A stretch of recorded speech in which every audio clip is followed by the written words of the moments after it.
கல்வாரி சிலுவையிலே நமக்காக தியாகமானாரே, அந்த அன்பை நினைத்து உள்ளத்தின் ஆழத்திலிருந்து நன்றி செலுத்துவோமா? இயேசுவே, நாங்கள் உமக்கு நன்றி செலுத்துகிறோம். பரிசுத்தமுள்ள தெய்வமே, நாங்கள் உமக்கு நன்றி செலுத்துகிறோம். நல்ல வாய்களை திறந்த ஆண்டவருக்கு நன்றி செலுத்துவோம். அவர் நம்மை இதுவரைக்கும் வழி நடத்தி வந்த தேவன். அவர் நம்மேல் பாராட்டின அன்பை நினைத்து ஒரு நன்றி நிறைந்த இதயத்தோடு நன்றி செலுத்துவோம். இயேசுவே, நாங்கள் உமக்கு நன்றி செலுத்துகிறோம். இயேசுவே, நாங்கள் உம்மை துதிக்கிறோம் அப்பா. ஆண்டவரே, அந்த கல்வாரி அன்பை நினைக்கிறோம் ஆண்டவரே. ஆண்டவரே, எந்த மனிதராலும் செய்ய முடியாத ஒரு தியாகத்தை எங்களுக்காக செய்தீர் ஆண்டவரே. ஆண்டவரே, நாங்கள் மீட்பை பெறுவதற்காக அந்த கல்வாரி சிலுவையிலே நீர் பலியானீரே. எங்களை வாழ வைப்பதற்காக நீர் ஜீவனை ஒப்பு கொடுத்தீரே. அந்த கல்வாரி தியாகத்தை நினைத்து நாங்கள் உமக்கு நன்றி செலுத்துகிறோம். நல்ல சத்தத்தை உயர்த்தி விடுதலையோடு ஆண்டவருக்கு நன்றி செலுத்துவோம். ஆண்டவர் நம் வாழ்க்கையில் செய்த அன்பை நினைத்து, அவருடைய தியாகத்தை நினைத்து ஒரு நன்றி நிறைந்த இதயத்தோடு நன்றி செலுத்துவோம். இயேசுவே, எங்களுக்காக சிந்தப்பட்ட இயேசு கிறிஸ்துவின் ரத்தம், அது இன்றைக்கு நமக்காக பரிந்து பேசுகிற ரத்தமாக இருக்கிறது.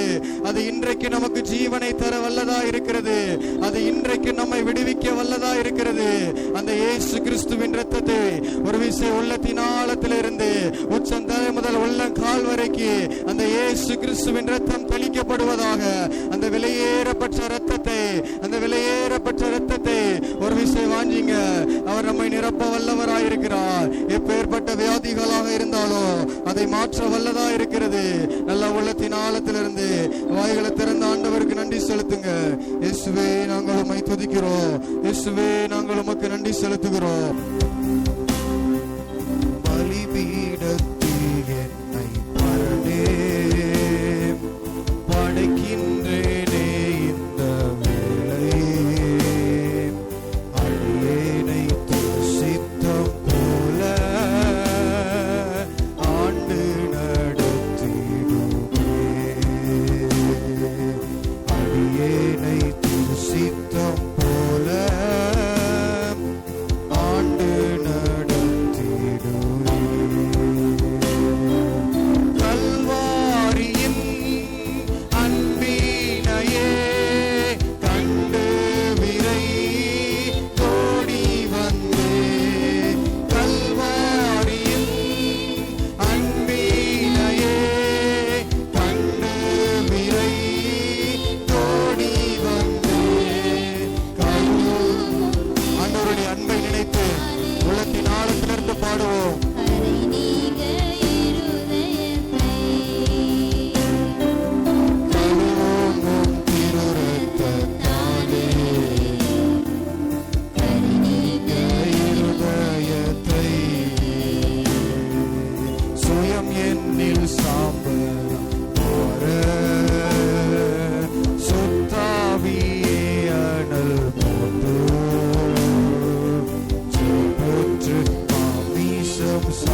உகந்த காணிக்கையா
சிலுவையில் அடிக்கப்பட்ட அந்த ஆண்டவராகிய இயேசு கிறிஸ்துவின் தியாகத்தை நினைத்து ஒரு நன்றி நிறைந்த இதயத்தோடு இதயத்தோடு நன்றி செலுத்துவோமா?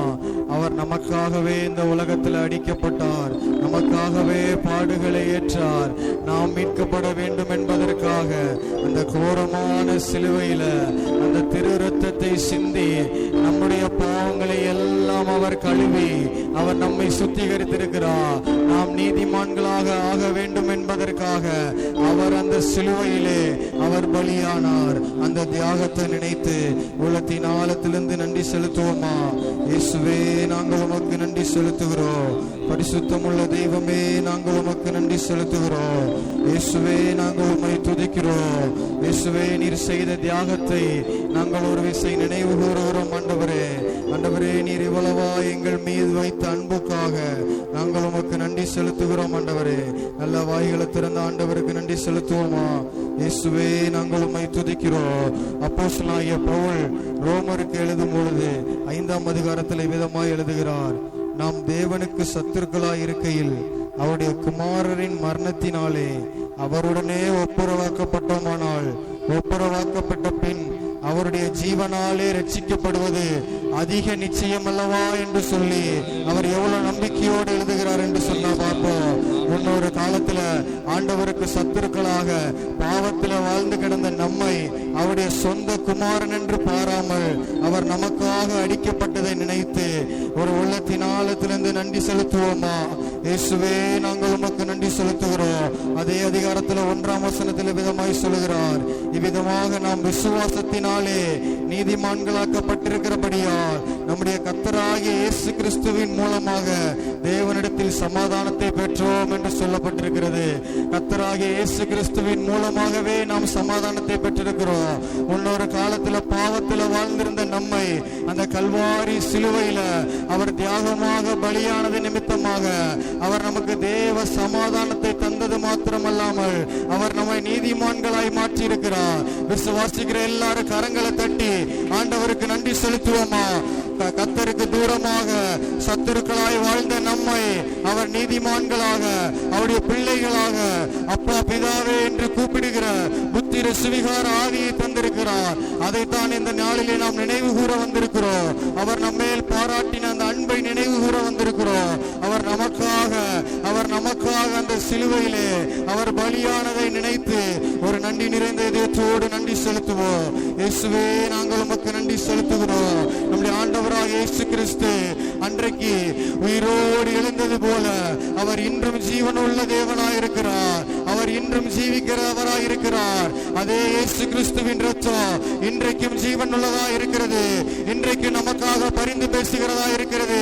நம்முடைய வாழ்க்கையில எந்தெந்த பகுதியில் ஒரு விடுதலை வேண்டுமோ நல்ல வாய்களை திறந்து உள்ளத்தின் ஆழத்திலிருந்து சத்தத்தை உயர்த்தி அந்நிய பாஷைகளை பேசி ஓ ரிபா ஹந்தலபோ சந்தரபலபா இயேசு கிறிஸ்துவின் ரத்தத்தை விசுவாசிக்கிற எல்லாருக்கும் ஒரு புது ஜீவன் உண்டாகிறது. எந்தெந்த பகுதியில ஒரு விடுதலை வேண்டுமோ அந்த இயேசு கிறிஸ்துவின் ரத்தம் விடுதலை தர வல்லதா இருக்கிறது. அது இன்றைக்கும் ஜீவன் உள்ளதா இருக்கிறது. அது இன்றைக்கும் நமக்காக பரிந்து பேசுகிறதா இருக்கிறது. அவருடைய விலையேறப்பட்ட ரத்தம் நமக்காக சிந்தி பாவிகளாக இருந்த நம்மை மீட்டெடுத்த அந்த ரத்தத்தை, அந்த கல்வாரி ரத்தத்தை ஒரு விசை நினைவு கூறுங்க. உள்ளத்தின் ஆழத்திலிருந்து ஒரு நன்றி நிறைந்த இதயத்தோடு நன்றி செலுத்துவோம். இயேசுவே, நாங்கள் உம்மை துதிக்கிறோம் அப்பா. இயேசுவே, நாங்கள் உமக்கு நன்றி செலுத்துகிறோம். ஆண்டவரே, நீர் எங்களுக்கு காட்டின அந்த தியாகத்தை நாங்கள் ஒரு விசை நினைவு கூறுகிறோம். ஆண்டவரே, ஓ அல்லேலூயா. உள்ளத்தின் ஆழத்திலிருந்து ஒரு நன்றி நிறைந்த இதயத்தோடு நன்றி செலுத்துவோம். அந்த கல்வாரி சிலுவையில் அவர் காண்பித்த தியாகத்தை நினைத்து ஆண்டவருக்கு சத்துருக்களாக இருந்த நம்மை அவருடைய குமாரனை அனுப்பி நம்மை நீதிமான்களாய் மாற்றி இருக்கிறார். நியாயப்பிரமாணத்தை மோசே மூலியமாக தேவன் தந்தார். எதற்காக?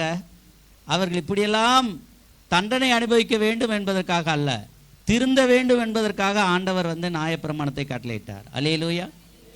அப்பொழுது இயேசு கிறிஸ்து அவன் ரத்தம் சிந்தப்படுவதற்கு முன்பாக, கல்வாரி சிலுவையில் இயேசு கிறிஸ்து ரத்தம் சிந்தப்படுவதற்கு முன்பு வரைக்கும், அந்த நாள் வரைக்கும் ஆட்டுக்குட்டியினுடைய ரத்தம், ஆடுகள், மாடுகள், புறாக்கள், இப்படி பறவைகள், பலவிதமான பறவைகள், அவங்களுடைய கைக்கு தகுந்தாற் போல் அவங்க ஆடு மாடுகளை கொண்டு வந்து பலியிட வேண்டும். ஆனால் இயேசு நமக்காக பலியிட்ட பிற்பாடு எதுவுமே பண்ண தேவையில்லை. ஆண்டவர் சொன்ன ஒரு வாக்கியம் 7 வார்த்தைகள். முதல் வார்த்தை தான், பிதாவே இவர்களை மன்னியும். இந்த உலகத்திலே மன்னிப்பு இருக்கிறது. மன்னிப்பை நாம் தேவ சமூகத்திலே கேட்க வேண்டும். முதலாவது பாவ மன்னிப்பை கேட்கணும். அல்லேலூயா, ஆமென். பாவ மன்னிப்பை தான் முதல்ல கேட்கணும். ஆமென், ஸ்தோத்திரம். ஒவ்வொரு விசுவாசியும் செய்ய வேண்டிய ஒரு காரியம், ஞானஸ்நானம் எடுத்தாலும் சரி, எடுக்காமல் இருந்தாலும் சரி, பாவ மன்னிப்பு நாம் கேட்கணும். அது ஒவ்வொரு நாளும் பாவ மன்னிப்பு கேட்கணும். அல்லேலூயா. இன்னைக்கு பாவ மன்னிப்புங்கிற படம் உலகத்தில் எல்லாரும் பார்க்குறாங்க. ஆனால் பாவத்தை என்ன செய்ய மாட்டாங்க, மன்னியும் என்று சொல்லி தேவ சமூகத்தில் கேட்க மாட்டேங்கிறாங்க. தேவ சமூகத்திலே நாம் பாவ மன்னிப்பு கேட்டு நாம் ஜெபம் பண்ணும் பொழுது கர்த்தர் நம்முடைய பாவங்களை மன்னிக்கக்கூடியவராக இருக்கிறார். அவர் தம்முடைய ரத்தத்தினால நம்மை கழுவக்கூடியவராக இருக்கிறார். அல்லேலூயா. இந்த பாவ மன்னிப்பு தேவனிடத்திலிருந்து நம்ம வாங்கணும். ரெண்டாவது, நாம் தேவனால் மன்னிக்கப்பட்ட பிற்பாடு ஸ்தோத்திரம், நாம் ஆவிக்குரிய ஜீவியத்திலே முதிர்ச்சி அடைந்து பிறரை நாம் மன்னிக்க வேண்டும். அல்லேலூயா. இந்த மன்னிப்பை பற்றி ஏன் ஆண்டவர் எழுதியிருக்கிறார் அப்படின்னா, அது கொடுக்கறது மட்டுமல்ல, அதை மற்றவங்களுக்கும் கொடுக்க சொல்றார். அல்லேலூயா. மன்னிப்பு வாங்கின பிள்ளைகள் ஸ்தோத்திரம் நாம் பார்க்கிறோம். இளைய குமாரன், மூத்த குமாரன் 2 பேர் இருந்தார்கள் என்று பார்க்கிறோம். அந்த இளைய குமாரன், தம்பி சத்தமிடாத, அந்த இளைய குமாரன் என்ன பண்ணா, ரொம்ப நாள் கழிச்சு வர்றான். அண்ணன் ஏற்றுக்கவே மாட்டேங்கிறான். தம்பி வந்து ரொம்ப நாள் கழிச்சு பாவி ஆயிட்டான், பின்வாங்கி போயிட்டான், பணத்தை எல்லாம் செலவழிச்சிட்டான், எல்லாமே பண்ணிட்டான். இருந்தாலும் மனம் திரும்பி அவன் வரும் பொழுது அவனை என்ன செய்யணும், ஏற்றுக்கொள்ளணும். இன்னைக்கு நிறைய சகோதரர்கள் சகோதரிகள் தங்கள் குடும்ப உறுப்பினர்களை ஏற்றுக்கொள்வதில்லை. ஆனால் அவர்கள் மனம் திரும்பி வருவார்களானால் நாம் அவர்களை ஏற்றுக்கொண்டு தான் ஆக வேண்டும். அல்லேலூயா, ஆமென். எத்தனை முறை மன்னிப்பது? எல்லாருக்கும் ஒரு சந்தேகம் வரும். சும்மா நீ கேட்டுக்கிட்டே இருப்பேன், மன்னிச்சுக்கிட்டே இருப்பேன். வசனம் சொல்லுது 70 முறை மன்னி. அல்லேலூயா, ஆமென். அப்படி இல்லைன்னா கதை ஓடாது. நல்லா புரிஞ்சுக்குங்க. வாழ்க்கை ஓடணும்னா ஒருத்தருக்கு ஒருத்தர் விட்டு கொடுத்து, ஒருத்தருக்கு ஒருத்தர் மறந்து மன்னித்து, ரத்தத்தினால ஆண்டவருடைய ரத்தத்தினால கழுவும் என்று நாம் சொன்னால்தான் நாம் இந்த உலகத்தில் வெற்றியாய் வாழ முடியும். அல்லேலூயா. ஒரே மாதிரியே வெறப்பா நின்னாங்கன்னு வச்சுக்கோங்க, எல்லாருடைய வாழ்க்கையுமே வெறப்பா போயிடும், ஃபெயிலியர் ஆயிரும். சரியா? எத்தனை வாழ்க்கை கெட்டு போயிருக்குது சாட்சியை நாம் பார்க்கிறோம். அவங்க சொல்கிற அந்த சாட்சியெல்லாம் ஒரே ஒரு சின்ன காரியமாக தான் இருக்கும், ரொம்ப பெருசாக இருக்காது.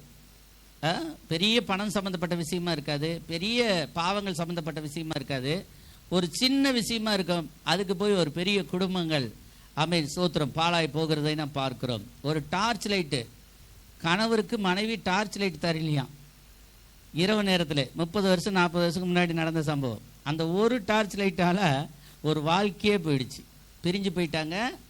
அவங்க அந்த ஆம்பளை வேற மனைவியோடு இருந்திருக்கிறாங்க ரொம்ப நாளாக.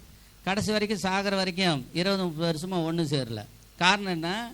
ஒரு 50 ரூபா 100 ரூபா பெருமான ஒரு லைட்டு, அது பண்ணின ஒரு சின்ன தவறு அது எவ்வளோ பெரிய பிரச்சனையை உண்டு பண்ணி வச்சு பாருங்க. அது சில நேரத்தில் பைபிள் எழுதியிருக்கு, செத்த ஈ தைலக்காரனுடைய தைலத்தை நார பண்ணுமா. ஒரு பெரிய பாட்டில் இருக்கு, அதில் நல்ல தைலம் ஊற்றி வச்சிருக்கிறாங்க.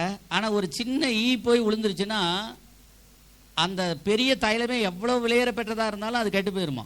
சரியா? வேற வாசனையா கவிச்சு அடிக்க ஆரம்பிச்சிடும், அதை யூஸ் பண்ணவே முடியாது. அதனால தான் அதை நம்ம எந்த பாட்டிலாக இருந்தாலும் மூடி மூடி வைக்கிறோம், எண்ணெய் பாட்டில் அது இது எல்லாம். ஆனால் அதுபோல தான் நம்முடைய வாழ்க்கையும்.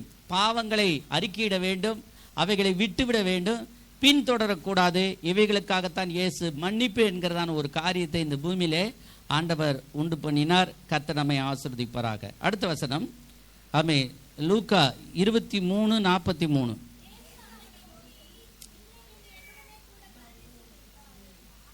ஆமென். இன்றைக்கு நீ என்னுடனே கூட பரதேசில் இருப்பாய். அல்லேலூயா. யாரை பார்த்து ஆண்டவர் சொன்னார்? வலது பக்கத்தில் இருக்கிற கல்லனை பார்த்தா, இடது பக்கத்தில் இருக்கிற கல்லனை பார்த்தா? வலது பக்கத்தில் இருக்கிற கல்லன் தான் நல்ல கல்லன். அல்லேலூயா. அவன் திருடனா இருந்தா கூட அவன் தன்னைத்தான் உணர்கிறான். அவன் சொல்லுகிறான், இடது பக்கத்தில் உள்ளவன் ஆண்டவரை திட்டுறான், நீங்க ஆண்டவரானால் இறங்கி வாங்க, உங்களையும், அதாவது நம்ம 3 பேருமே தப்பிச்சு போறதுக்கு ஒரு ஏற்பாடு பண்ணுங்க, உங்களையும் காப்பாத்திக்குங்க, எங்களையும் காப்பாத்துங்க அப்படிங்க. ஆனால் வலது பக்கத்தில் இருக்கிற நல்ல ஒரு மனுஷன் சொல்றான், அவன் சொல்றான், நாமோ நியாயப்படி தண்டிக்கப்படுகிறோம். நாம் எப்படி பண்றோம்? நாம் செய்த தவறுகளுக்கு தக்கதாக இந்த உலகம் வந்து நம்மள நியாயந்திருக்கு. இவரோ ஒரு தவறும் செய்யாதவர் என்று சொல்லிவிட்டு, சாட்சி சொல்லிட்டு, என்னை உங்களுடைய ராஜ்யத்தில் வரும் பொழுது என்னையே என்ன செய்யுங்க, எப்படியாவது நினைத்தருளுங்க, என்னை ஏற்றுக்கொள்ளுங்க அப்படின்னு அந்த இடத்துல அவன் பாவ மன்னிப்பை கேட்கிறான். அவனை குறித்து பலவிதமான காரியங்கள் இருக்கிறது. கடைசி நேரத்தில் கூட நம்ம ஆண்டவர்கிட்ட மனம் திரும்பலாமா? அல்லேலூயா. சிலர் சத்தங்க மனம் திரும்புவாங்க தெரியுமா? அதுக்கு முன்னாடி வரைக்கும் என்ன செய்ய மாட்டாங்க, மனமே திரும்ப மாட்டாங்க. ஆனால் 1 மணி நேரத்துக்கு முன்னாடி ஆண்டவரே மன்னியும் மன்னியும், நான் செய்த தவறுகளை எல்லாம் மன்னியும். நான் கேட்குறேன், அப்படி கேட்டால் கூட ஆண்டவர் அவங்கள மன்னிப்பார். அல்லேலூயா. எப்படியாவது கேட்கணும். ஆண்டவருடைய நோக்கம் எல்லாரும் நரகத்துக்கு போகணுங்கிறது இல்லை, எப்படியாவது எல்லாரும் பாவ மன்னிப்பு பெற்று பரலோகம் வரணும். அல்லேலூயா. அதுக்கோசரம் தான் ஆண்டவர் இந்த காரியத்தை சொல்றாரு. ஆண்டவர் அந்த வார்த்தையை கடைசி நேரத்தில் அவனுக்கு ஒரு அன்பளிப்பாக தருகிறார். இன்றைக்கே நீ என்னுடனே கூட பரதேசில் இருப்பாய் என்று. அவன் ஞானஸ்நானம் எடுத்தானா, ரட்சிக்கப்பட்டானா அப்படி நிறைய பேர் கேள்வி கேட்பாங்க. அதில் ஒரு சில காரியங்கள் அடங்கி இருக்கிறது. அவன் ஏற்கனவே ரட்சிக்கப்பட்டு பின்வாங்கி போன ஒரு ஆத்மாவான். அதனால தான் அந்த பாவ மன்னிப்பை கரெக்டாக கேட்டிருக்குது. ஆண்டவரை பற்றி என்ன சொன்ன புகழ்ந்து பேசியிருக்கிறான். அவன் எவ்வளவோ கள்ளனாக இருந்தாலுமே கூட அவன் ஆண்டவரை அநேக நாட்களுக்கு முன்பாகவே தெரிந்து வைத்திருக்கிறான், சத்தியத்தை எல்லாம். ஆகையால் தான் ஆண்டவர் அவனை பார்த்து சொல்லி இந்த வார்த்தைகளை சொல்லி அவனை இன்று என்னுடனே கூட பரதேசில் இருப்பாய் என்ற ஒரு நல்ல வார்த்தையை ஆண்டவர் சொல்லுகிறார். இன்றைக்கு ஆண்டவர் சொல்லுகிறார், நமக்கும் ஆண்டவர் சில பல வாய்ப்புகளை தருவார். வாழ்க்கையிலே முன்னேறுவதற்கு, வாழ்க்கையிலே அற்புதங்களை பெற்றுக்கொள்வதற்கு, வாழ்க்கையிலே வரங்கள் வல்லமைகளை பெற்றுக்கொள்வதற்கு ஆண்டவர் தேவையான எல்லா காரியத்தையும் ஆண்டவர் நமக்கு செய்து முடிப்பார். அல்லேலூயா. அவரை நம்ம அந்த அளவுக்கு விசுவாசிக்கணும். பரலோகத்தில் இருப்பாய் அப்படின்னு அந்த கல்லனுக்கு சொன்ன அந்த வார்த்தை பரலோகம் மட்டுமல்ல, பரலோக ஆசீர்வாதத்தையும் நம்ம கேட்கும்போது ஆண்டவர் நமக்கு தருவார். அல்லேலூயா. எல்லாரும் உடனே செத்து உடனே பரலோகத்துக்கு வா அப்படி சொல்ல. ஆண்டவர் சொன்ன, பிரியமானவரையும் உன் ஆத்துமா வாழ்வது போல நீ எல்லாவற்றிலும் வாழ்ந்து சுகமாய் இருந்துட்டு அநேக ஆத்துமாக்களை ஆதாயம் பண்ணிட்டு அநேக ஆத்துமாக்களை ஆண்டவருக்காக காரியங்களை செஞ்சுட்டு அதுக்கப்புறம் தான் நம்ம பரலோகத்தில் போய் அங்கே நிற்கணும். அல்லேலூயா. ஒரு பெரிய போதகருடைய அளவுக்கு போயிருந்தேன். எத்தனை ஆயிரக்கணக்கான ஜனங்கள் அழுது சாட்சி சொல்கிறாங்க. என்ன சாட்சி சொல்கிறாங்க?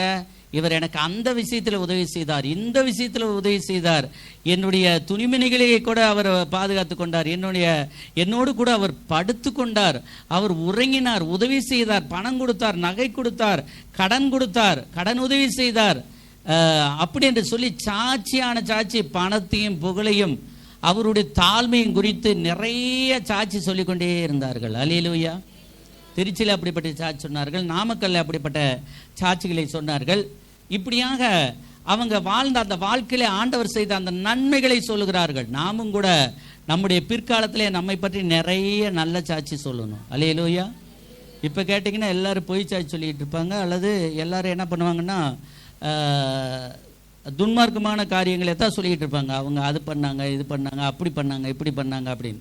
ஆனால் ஆண்டவர் சொல்கிறார், கடைசி காலத்தில் நீ நல்ல சாட்சி பெற்றுட்டு தான் பரலோகத்துக்கு வரணும். அல்லேலூயா. ஏனோக்கு என்ன பண்ணானா, படுவதற்கு முன்பாகவே அவன் நற்சாட்சி பெற்றிருந்தானா. அல்லேலூயா. நல்ல சாட்சி பூமியில் இருக்கும்போதே நம்ம நற்சாட்சி பெறணும். அல்லேலூயா. நல்ல சாட்சி வாங்கிறது ரொம்ப கஷ்டம். அல்லேலூயா. நல்ல பாஸ்டர், நல்ல சிஸ்டர், நல்ல பெண், நல்ல மகன், நல்ல மகள் அப்படின்னு வாங்கிறது ரொம்ப கஷ்டம். ஆனால் கெட்ட மகள்னு வாங்கிறது, கெட்ட பையனை வாங்கிறது ரொம்ப ஈஸி. ஒரே நாளில் சொல்லிடுவாங்க, அவன்லாம் லாய்க்கு இல்லை, முதல்ல மாதிரி இல்லை அப்படின்ட்டுருவாங்க. கெட்ட பேர் வாங்கிறது ரொம்ப ஈஸி. நல்ல பேர் வாங்கிறதுக்கு தான் நம்ம நிறைய முயற்சிக்கணும். அல்லேலூயா. இவன் எவ்வளோ மோசமானவனாக இருந்தாலும் கடைசி நேரத்திலேயாவது ஆண்டவர்கிட்ட ஒரு நல்ல சாட்சியோட போகிறார். அதை அறிந்து வச்சிருக்கிறார். பாருங்க, நாம் கூட சத்தியத்தை நிறைய பைபிளை நிறைய படித்து தியானம் பண்ணி அவர் எப்படிப்பட்டவர் என்பதை நாம் அறிந்து வைத்திருக்க வேண்டும். அல்லேலூயா. நாம் இப்போ நினச்சிட்டு இருக்கிறதெல்லாம் என்னென்னா, நார்மல் வாழ்க்கைக்கு தான் ஆண்டவர் ஹெல்ப் பண்ண முடியும், ஒரு விலையேற பெற்ற வாழ்க்கைக்கெல்லாம் ஹெல்ப் பண்ண முடியாது. இப்போ நார்மல் வாழ்க்கை இடது பக்கத்தில் உள்ள கல்லன் நார்மலாக நினச்சிட்டு இருக்கிறான், நம்ம சாக போகிறோம், அது செய்ய போகிறோம். ஆனால் இவர் விலையேற பெற்றதை நினைக்கிறார். கடவுள் நினைச்சார்னா என்னை பரலோகத்துக்கு கூட கொண்டு போய் இந்த சூழ்நிலையை கூட உட்கார வைக்க முடியும் அப்படின்னு அவன் நினைக்கிறான். நாம் கூட நினைக்கிறேன், என் வாழ்க்கையில் ஆண்டவர் நினைச்சார்னா இந்த சூழ்நிலையில் கூட என்னை ஆண்டவர் உயர்த்த முடியும். அல்லேலூயா. எத்தனை பேர் அப்படி சொல்ல போறீங்க? இந்த சூழ்நிலையில் என்னை ஆண்டவர் உயர்த்துவார், இந்த வெய்ய காலத்திலே ஆண்டவர் வேலையை தருவார், இந்த காலத்திலே ஆண்டவர் எனக்கு ஆசீர்வாதத்தை தருவார், இந்த காலத்தில் எனக்கு தங்கத்தை தருவார், வெள்ளியை தருவார், பணத்தை தருவார், வண்டியை தருவார், எல்லாமே ஆண்டவர் உங்களுக்கு தருவார். அல்லேலூயா. அதை தருவதற்காகத்தான் ஆண்டவர் உங்களை படைத்திருக்கிறார். ஆகையால் நீங்கள் சோர்ந்து போக வேண்டாம். கர்த்தர் உங்களை ஆசீர்வதிப்பாராக. நமக்கு நல்ல செய்திகள் இருக்கிறபடினாலே சீக்கிரமாக கடந்து போகிறேன். ஆமென், ஸ்தோத்திரம். யோவான் சுவிசேஷம் 19ஆம் அதிகாரம் 26வது வசனத்தை வாசிக்கலாம். பார்க்கிறோம், இந்த இடத்துல ஒரு இணைப்பை ஏற்படுத்துகிற ஒரு நல்ல தேவனாக இருக்கிறார். அல்லேலூயா, ஆமென். பரலோகத்தில் இயேசு போறாரு. போறதுக்கு முன்பாக அம்போடு விட்டுட்டு போகல. தன்னுடைய தாய் தகப்பனை என்னாச்சு ஏதாச்சும் அப்படின்னு விட்டுட்டு போகல. அல்லேலூயா. பொறுப்புகளை பொறுப்பானவர் இடத்துல கொடுத்துட்டு போறார். அன்னைக்கு கூட நைனாவை நாங்கள் கொண்டு போய் எங்கள் அக்கா வீட்டில் விட்டுட்டு போனேன். அங்கே பக்கத்துலேயே அண்ணன் இருக்கிறார். அவர் கூட இப்போ போன வேகத்தில் அண்ணார் கூட பேசிக்கிட்டே நல்லா அன்பாக இருக்கிறாங்களாம் அங்கே. அப்போ கொண்டு போய் விட்டுட்டு அதுக்கப்புறம் நாங்கள் என்ன செய்யோம், திருச்சி அங்கே ஒரு துக்க காரியத்துக்கு போயிட்டு 4 நாள் கழித்து வந்தோம். இப்படியாக ஒரு பொறுப்போடு கூட அவர் நடந்து கொள்கிறதையும் நாம் பார்க்கிறோம். அல்லேலூயா. ஆண்டவர் இந்த இடத்துல பாருங்க, ஒரு இணைப்பை. ஆமென், ஸ்தோத்திரம். எலியாவை ஆண்டவர் எடுப்பார் என்று சொன்னார். எலிசாவை ஆண்டவர் கொடுத்துட்டு தான் எலியாவை எடுப்பாராம். ஒரு அல்லேலூயா சொல்லுங்க. உங்கள் வாழ்க்கையில் ஏதாவது ஒன்று காணாத போதுன்னா கவலைப்படாதீங்க, பக்கத்திலே ஒன்று ஆண்டவர் வச்சிருப்பார். அல்லேலூயா. ஒரு ஆசீர்வாதம் போகுதுன்னா இன்னொரு ஆசீர்வாதம் உங்கள் பக்கத்திலே இருக்கும். நீங்கள் பயந்துக்க வேண்டாம், சோர்ந்து போக வேண்டாம். அல்லேலூயா. ஒன்றை எடுக்கிறார்னு சொன்னால் ஒன்றை கொடுத்துட்டு தான் ஒன்றை ஆண்டவர் எடுப்பாராம். நமக்கு தெரியாது அது இன்னொன்று எது அப்படிங்கிறத பெரிய பிரச்சனை. இன்னொரு ஆசீர்வாதம் எது அப்படிங்கிறது தான் பெரிய பிரச்சனை. அதை நிறைய ஜெபிச்சு, நிறைய பைபிள் படித்து, நிறைய தீர்க்க தரிசனத்தை கேட்டு, சொப்பனத்தை எல்லாம் வாங்கி, ஆசீர்வாதத்தெல்லாம் வாங்கி, ஆமீன், ஏற்ற வேளையிலே நீங்கள் பிடித்து கொள்ளுங்கள், கர்த்தர் உங்களை ஆசீர்வதிப்பார். ஆமீன், அல்லேலூயா. நமக்கு ஊழியக்காரர்கள்லாம் ஒவ்வொருத்தராக வருவாங்க, உருவாகி போய்கிட்டே இருப்பாங்க. அவங்க உருவாகி போகும்போது நமக்கு ஆள் இல்லாத போயிடும் ஊழியத்தில். அப்போ நமக்கு கஷ்டமாக இருக்கும். தாமஸ் கொஞ்ச நாள் இருந்தார், போயிட்டார். அதுக்கப்புறம் ஊழியத்தில் ஆள் இல்லை. அப்புறம் கொஞ்ச நாள் அதுக்கு முன்னாடி ஒரு தம்பி இருந்தான், வடிவேல், பீட்டர் வடிவேல்னு சொல்லி. அவன் இப்போ பொள்ளாச்சியில் இருக்கிறான். அப்போ அந்த தம்பி கொஞ்ச நாள் உதவியாக இருந்தான். அவன் சொன்னான், எங்கே போனாலும் கூட வருவான், சில பல காரியங்கள். அவன் பொள்ளாச்சி போயிட்டான். அப்புறம் தாமஸ் வந்தாப்புல, அவன் கொஞ்ச நாள் இருந்தாப்புல, சில ஆண்டுகள் இருந்தால் அவர் போயிட்டான். அப்புறம் நம்மால் கேஸு வந்தான், 12 வருஷம் பக்கமாக நம்ம கூட இருந்தான். அல்லேலூயா. அந்த ஆளும் போயாச்சு. அப்போ ஆண்டவர் நாம் நினைப்போம், ஒருத்தர் போய்விட்டார், இனிமேட்டு இந்த ஊழியத்தை எப்படி செய்வது, எங்கே செய்வது, என்ன செய்வது. ஆண்டவர் சொல்கிறார், அதுக்கப்புறமும் நான் ஆட்களை வச்சுருக்கிறேன். ஒரு அல்லேலூயா சொல்லுங்கள். இப்போல்லாம் நம்ம தேவ பிள்ளைகள், சின்ன சின்ன குட்டி குட்டி வாலிபர்கள்லாம் எழும்பி, சகோதர சகோதரி எழும்பி நன்றாக உதவி செய்கிறார்கள். ஆசீர்வாதமாக ஆண்டவர் வழி நடத்தி கொண்டு இருக்கிறார். ஆமென், ஸ்தோத்திரம். இப்போ எல்லாத்தையும் தாண்டி நமக்கு முழு நேர ஊழியக்காரரே கிடைச்சிட்டார், டென்சிங் பால். அல்லேலூயா.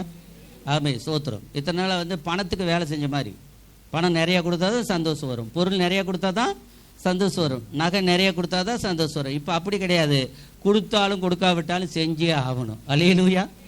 ஆமென், ஸ்தோத்திரம். கூலியால் என்ன செய்றாங்க, விட்டுட்டு ஓடிடுவாங்களாம். ஒரு பேச்சுக்கு சொல்கிறேன், நீங்கள் யாரும் எதுவும் தப்பாக எடுத்துக்கூடாது.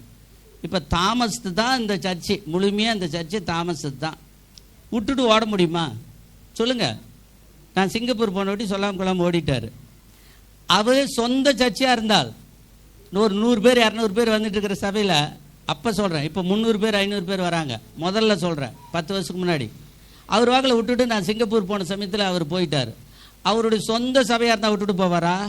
போக மாட்டார். பைபிள் வசனம் தெளிவாக சொல்லுது, கூலியால் கூலிக்காக வேலை செய்கிறபடினால் ஓனாய் வரும்போது விட்டுட்டு ஓடி போயிடுவானா. ஓனாய் வரும்போது. ஆனால் சொந்த மேய்ப்பன் என்ன செய்ய மாட்டா, விடவே முடியாது. போய் பேசி பேசி உக்காந்து பேசி அடித்து திருத்தி அவங்க மேலே கோவப்பட்டு இவங்க மேலே கோவப்பட்டு அதை செஞ்சு இதை செஞ்சு எப்படியாவது செஞ்சு அவங்கள நல்லா வச்சிருக்கணும். ஒரு அலையிலே சொல்லுங்க. அவங்க இருக்கிறதாலே இருக்கணும், எங்கே இருக்கிறாங்களோ எல்லாம் இருக்கு, எல்லா வீட்லேயும் காரியங்கள். ஆனால் மேய்ப்பன் இல்லாதவர்கள் என்ன செய்வார்கள், எடுத்தெறிஞ்சு பேசுவார்கள். மேய்ப்பன் இல்லாதவர்கள், ஏன்னா அந்த ஆத்மா நமக்கு சொந்தம் இல்லை, எப்படியே போயிட்டு போகுது அப்படின்னு. நாம் அப்படி யாரையும் பொறுப்பு இல்லாமல் என்ன செய்ய முடியாது, பேச முடியாது. எத்தனையோ குடும்பங்களில் வாக்குவாதம் வருகிறது. எந்த குடும்பத்தையும் நாங்கள் போய் இவ்வளோ பெரிய வாக்குவாதம் வந்துடுச்சு, இனிமேட்டு நீ எங்கே போகணுமோ அங்கேயே போ அப்படின்னாலும் அங்கே யாரையும் சொல்கிறது கிடையாது. அவங்களுக்காக எவ்வளோ நேரம் செலவிட்டு, எத்தனை மணி நேரங்கள், எத்தனை இரவுகள், எத்தனை பகல்கள் செலவிட்டு ஜெபிச்சு ஆலோசனை சொல்லி இன்றைக்கி எல்லாத்தையும் குடும்பங்களையும் கட்டி எழுப்பி தேவனுக்கு முன்பாக நிறுத்த வச்சிருக்கிறோம். அல்லேலூயா. ஏன் சொல்லுகிறேன், நம்முடைய தேவன் எப்பொழுதுமே ஒரு இணைப்பை விரும்புகிற நல்ல ஒரு தேவன். அல்லேலூயா.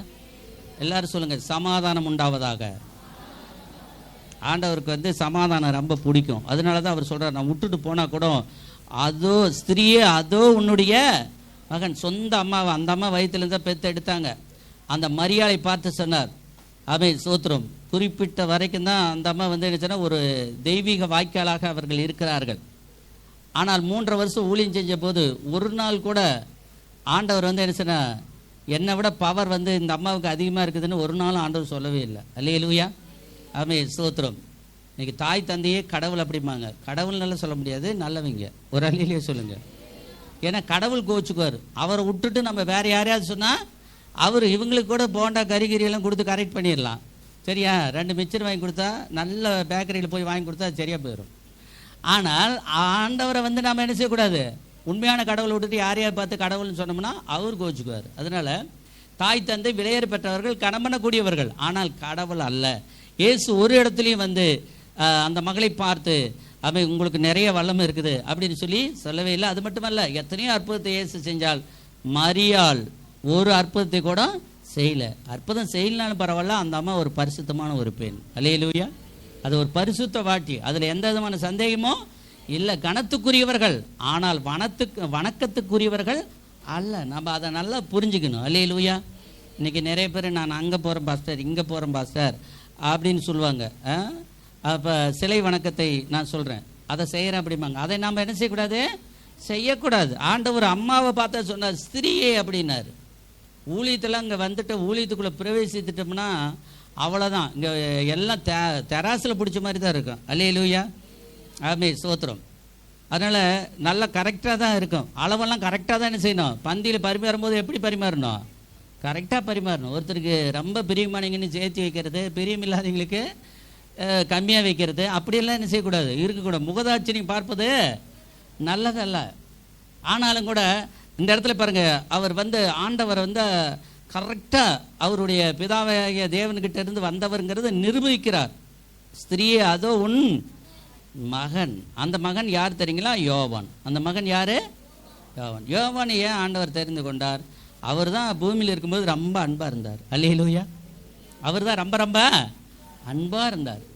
அவர் ரொம்ப ரொம்ப அன்பாக இருந்தார். ஆண்டவர் போகிற இடமெல்லாம் வந்தார், விசுவாசமாக இருந்தார். 2வது அவருக்கு தெரியும், இவர்கிட்ட சொன்னால் தான் நினச்சிட்டாரு, சோறு கீறு போடுவார், துணிமணி ஏது எடுத்து தருவார். கடைசி காலகட்டத்தில் பார்ப்பார். மற்ற 11 பேர் இருக்கிறாங்க, அவங்ககிட்டலாம் சொன்னால் சில நேரத்தில் பார்ப்பாங்க, பார்க்காம கூட இருப்பாங்க. அதனால் இவருக்கு இவர் தான், இந்த அம்மாவுக்கு இது தான் நினச்சுன்னா மேட்ச் ஆகும் அப்படின்னு சொல்லி கரெக்டாக ஆண்டவர் போய் அந்த யோவான்கிட்ட ஒப்பு கொடுக்குறார். அல்லேலூயா. இன்னைக்கு ஆண்டவர் உங்கள்கிட்ட குடும்பத்தை ஒப்பு கொடுத்துருக்கிறார். அல்லேலூயா. உங்கள் சொந்த குடும்பம் உங்கள் கையிலே. அல்லேலூயா. நீங்கள் தான் ஒருத்தருக்கு ஒருத்தர் வழி நடத்தணும். ஒருத்தருக்கு ஒருத்தர் என்ன செய்யணும், நீங்கள் அவங்கள வழி நடத்தணும், அவங்க என்ன செய்யணும், உங்களை வழி நடத்தணும். கர்த்தருக்கு ஸ்தோத்திரம். அடுத்தது அந்த யோவானை பார்த்து சொன்னார், அதோ உன்னுடைய தாய். தன்னுடைய தாயவே அப்படியே அவர் பரலோகம் போகிறதுனால மறித்து இப்போ பரலோக ராஜ்யம் போக போகிறார். அதனால அதை அப்படியே கொடுக்குறாரு. அதோ உன்னுடைய தாய் அப்படின்னு சொல்லி ஆண்டவர் அவருக்கு சேர வேண்டிய ஆசீர்வாதத்தை இந்த பூமியில் இருக்கும் பொழுது அந்த யோவானுக்கிட்ட கொடுக்கிறதை நாம் பார்க்கிறோம். இன்றைக்கும் ஆண்டவர் சொன்னார், எனக்காக நீங்கள் வாழுங்கள். அல்லேலூயா. ஆண்டவர் எல்லா எருசலேம் ஸ்திரீகளும் ஆண்டவர் பார்த்து பார்த்து அழறாங்க. அப்பொழுது ஆண்டவர் சொன்னார், எனக்காக நீங்கள் என்ன செய்ய வேண்டாம், அழ வேண்டாம், உங்களுக்காகவும் உங்கள் பிள்ளைகளுக்காகவே அழுங்கள் என்று சொன்னார். அதனுடைய அர்த்தம் ஸ்தோத்திரம், நான் எதற்காக இந்த பூமிக்கு வந்தேன்னா அந்த வேலையை நான் நிறைவேற்றி முடித்து விட்டேன். இனி ஸ்தோத்திரம், நீங்கள் என்னுடைய அடி சுவடுகளை பின்பற்றுங்கள். அல்லேலூயா. ஆண்டவர் நம் ஒருவரையும் கைவிட மாட்டார். அல்லேலூயா. எல்லாம் சொல்லுங்க, தேவன் என்னை கைவிட மாட்டார். ஸ்தோத்திரம். அதோ உன்னுடைய மகன், அதோ உன்னுடைய தாய். 2 பேத்துக்கு நல்ல ஒரு பிணைப்பு, ஒரு இணைப்பு, ஒரு ஆசீர்வாதம், ஒரு சமாதானம், ஒரு சந்தோஷத்தை ஆண்டவர் கட்டளையிட்டார். அல்லேலூயா. கர்த்தர் தொடர்ந்து நம்மை ஆசீர்வதிப்பாராக. நமக்கு நல்ல செய்திகள் உண்டு. நம் கண்களை மூடி ஸ்தோத்திரம். மீதியாக இருக்கிற வார்த்தைக்காக நம்ம எல்லாரும் ஜெபம் பண்ணுவோம். ஸ்தோத்திர பிதாவையும் நன்றியோடு துதிக்கிறோம். இப்பொழுது கர்த்தாவே ஸ்தோத்திர, தேவ பிள்ளைகளை ஆண்டவரை ஆசீர்வதி 3 வார்த்தைகளை பேச நீர் கொடுத்த அந்த கிருபைக்காக நன்றி செலுத்துகிறோம். ஆண்டவரே ஸ்தோத்திரம், என்னோடும் எங்களோடும் கூட நீர் பேசி இடைப்பட்டு தம்முடைய நல்ல நாமத்தை நீர் மையப்படுத்தும்படி நாங்கள் ஜெபிக்கிறோம். நல்ல பிரசனத்தையும் நல்ல தரிசனத்தையும் நல்ல உற்சாகத்தையும் தாரும். நன்றி, கிருபை இருக்கட்டும். பிதாவே, இவர்களை மன்னியும் என்று சொல்கிற தேவன், எங்களுடைய குற்றங்களை குறைகளை மன்னியும் ஆண்டவரே. கர்த்தாவே ஸ்தோத்திரம், உங்கள் ரத்தத்தினால கழுவும் ஆண்டவரே. கிருபை கூட இருக்கட்டும். ஆசீர்வதியும் ரட்சியம் இயேசு நாமத்தில் பிதாவே, ஆமேன், ஆமேன், ஆமேன். ஹல்லேலூயா. நாம் இன்றைக்கு எதற்காக வந்திருக்கிறோம்? புனித வெள்ளியை ஆசரிக்கும் விதமாக ஆண்டவருடைய பாடு மரணத்தை நினைவு கூறும் வண்ணமாக நாம் வந்திருக்கிறோம். முதல்ல ஆண்டவர் கடைசியில சிலுவையில் பேசின 7 வார்த்தைகளை குறித்து நாம் வரிசையாக கேட்டுக்கொண்டிருக்கிறோம். இப்பொழுது 3 வார்த்தை முடிந்திருக்கிறது. மீதி இன்னும் 4 வார்த்தைகள் இருக்கிறது. 2 வார்த்தைகளை நாம் இப்பொழுது கவனிப்போம். மார்க்கு 15ஆம் அதிகாரம் 34ஆம் வசனம். புதிய ஏற்பாட்டில் மார்க்கு 15ஆம் அதிகாரம் 34ஆம் வசனம். ஆமீன். ஹல்லேலூயா, ஹல்லேலூயா. மத்தேயு 27ஆம் அதிகாரம் 46ஆம் வசனம். ஆமீன். ஹல்லேலூயா, ஹல்லேலூயா. இயேசுவானவர் இந்த பூமியிலே பிறந்து 33 ஆண்டுகள் வாழ்ந்து நமக்காக, நம்முடைய ஊழியங்களுக்காக, நம்முடைய பிள்ளைகளுக்காக, நமக்காக கல்வாரி சிலுவையில பாடுபட்டார், அடிக்கப்பட்டார், நொறுக்கப்பட்டார். ஹல்லேலூயா. விசுவாசிக்கிறீங்களா? எல்லாரும் விசுவாசிக்கிறீங்களா? ஆமேன். கர்த்தருடைய வார்த்தை அந்நாள் முதல் இந்நாள் வரை நமக்கு உதவியாக இருக்கிறது. எல்லா காரியத்திலிருந்து, சாப காரியத்திலிருந்து, பாவ காரியத்திலிருந்து விடுபடுவதற்கு ஆண்டவருடைய வார்த்தை தான் நமக்கு உதவியாக இருக்கிறது. ஹல்லேலூயா. ஆண்டவருடைய வசனம் இல்லை என்றால் நாம் ஒரு காலம் வாழ முடியாது. ஆண்டவருடைய வசனம் இல்லை என்றால் நாம் ஒரு காலம் ஜீவிக்க முடியாது. இந்த உலகத்துல நம்முடைய துன்ப வேலையில, இன்ப வேலையில, சோதனை வேலையில நம்மை ஆற்றி தேற்றுவது மனிதர்கள் ஒன் சைடு தான் ஆற்றி தேற்றுவாங்க. இன்னொரு சைடு என்ன செய்வாங்க? தூற்றதான் செய்வாங்க. பொய் பித்தலாட்டத்தை என்னென்னமோ நமக்கு எதிராக சொல்லி கொண்டிருப்பார்கள். ஆனால் ஆண்டவர் ஒருபோதும் மாறாதவராக இருந்து நமக்கு துணையாக இருந்து துன்ப வேலையிலும் இன்ப வேலையிலும் எவ்வளவு பிரச்சனைகள் இருந்தாலும் கர்த்தர் நமக்கு துணையாக இருப்பார். ஹல்லேலூயா, ஹல்லேலூயா. ஆண்டவரை நம்பும் பொழுது அவர் நமக்கு உத்தமராக இருந்து நமக்கு நீதி செய்கிறவர். இந்த இடத்துல நம்ம பார்க்கிறோம், ஏலி ஏலி லாமா சபத்கானி என்று வசனம் சொல்லுகிறது. அதுல என்ன அர்த்தம்? என் தேவனே, என் தேவனே, ஏன் என்னை கைவிட்டீர் என்று இயேசுவானவர் சொல்லுகிறார். இந்த இடத்துல நாம் பார்க்கிறோம், பிதாவினுடைய சித்தத்தை இயேசுவானவர் நிறைவேற்றுகிறார். ஹல்லேலூயா, ஹல்லேலூயா. இந்த இடத்துல நாம் இந்த வசனத்தை நாம் அப்படியே புரிந்து கொள்ளக்கூடாது. ஆவிக்குரிய வண்ணமாக நாம் பார்க்கும் பொழுது பிதாவானவருடைய சித்தம் யார் மூலியமாக நடைபெறுகிறது? தம்முடைய மகன் மூலியமாக, இயேசப்பா மூலியமாக இந்த உலகத்துல நடைபெறுகிறது. ஹல்லேலூயா.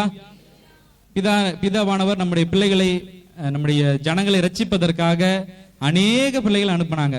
சுவிசேஷர்களை அனுப்பினாங்க, தீர்க்கதரிசிகளை அனுப்பினாங்க, போதகர்களை அனுப்பினாங்க.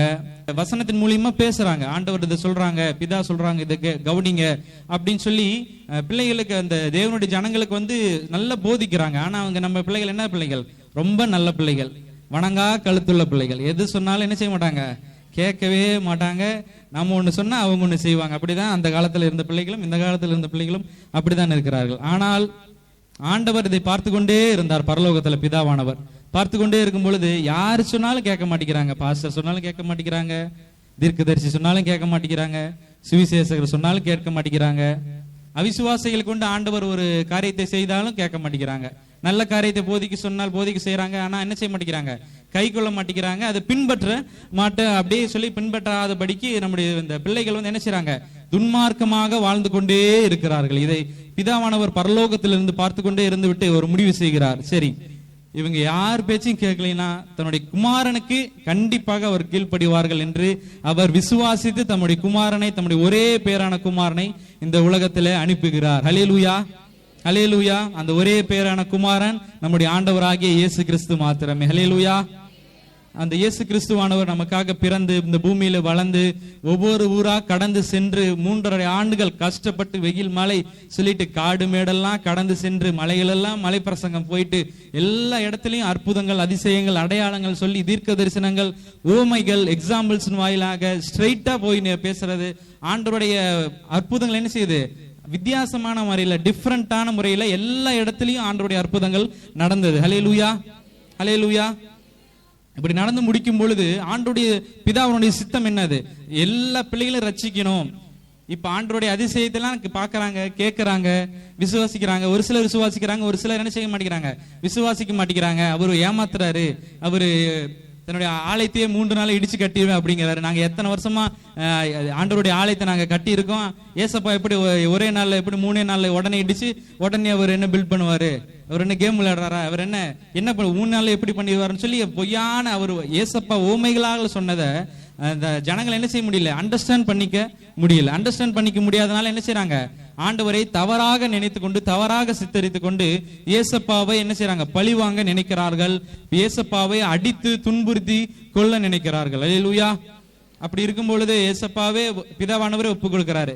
சரி, இந்த பூமியில நீங்க என்ன செஞ்சிட்டீங்க, 3.5 வருஷம் எல்லாருக்கும் ஊழிய செஞ்சு சொல்ல வேண்டிய சுவிசேஷம் எல்லாம் சொல்லி யாருக்கெல்லாம் என்னென்ன அற்புதம், யாருக்கெல்லாம் நீங்க இதுக்கப்புறம் என்ன செய்யணும், நான் இருக்கும்பொழுது என்ன செஞ்சீங்க, நான் இல்லாத போது என்ன செய்யணும் அப்படின்னு சொல்லி என்ன செய்யறாரு ஏசப்பா, எல்லாருக்கும் அழகா லைன் பை லைனா சொல்லி என்ன செய்யறாங்க, அழகா எல்லாருக்கும் போதிச்சு ப்ரீச் பண்ணி பிரசங்கம் பண்ணி எல்லாரும் ஒரு லெவல ஈக்குவலான லெவல்ல கொண்டு வந்து விட்டுட்டார். கொண்டு வந்து விட்ட பிறகு பிதாவானவர் பார்க்கிறார், ஓகே இதுக்கு மேல உன்னுடைய வேலை முடிந்தது அப்படின்னு சொல்லி ஏசப்பாவை தம்முடைய மேலே மறுபடியும் பரலோகத்தில் எடுத்துக்கொள்ளும் விதமாக என்ன செய்றாங்க, தம்முடைய வார்த்தை ஏற்கனவே நம்முடைய பைபிள்ல போட்டிருக்கிறது, எழுதப்பட்டிருக்கிறது. ஆண்டவர் பரலோகத்திலிருந்து பூலோகத்திற்கு வந்து நமக்காக மரித்து நம்முடைய பாடுகளுக்காக, நம்முடைய துக்கங்களுக்காக, நம்முடைய சாபங்களுக்காக மரித்து மறுபடியும் உயிர் தெழுவார் அப்படின்னு சொல்லி ஏற்கனவே என்ன செய்திருக்கிறது, பழைய ஏற்பாட்டு காலத்தில் எழுதப்பட்டிருக்கிறது. அந்த எழுதப்பட்ட வார்த்தை நிறைவேறும் வண்ணமாக பிதாவானவர் அந்த காரியத்தை தம்முடைய குமாரனை என்ன செய்யறாங்க, அனுப்பி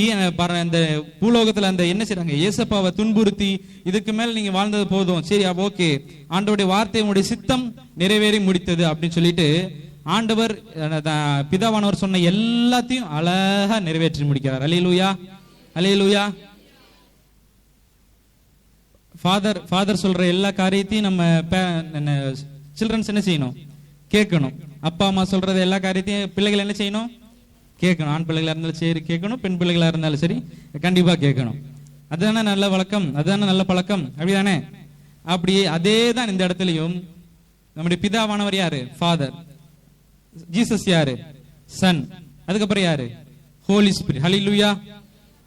இந்த காரியத்தை பிதாவான ஃபாதர் சொல்லும் பொழுது சன் என்ன செய்யணும், ஃபாதர் என்ன சொன்னாலும் சன் என்ன செய்யணும், கேட்க வேண்டும். ஹல்லேலூயா.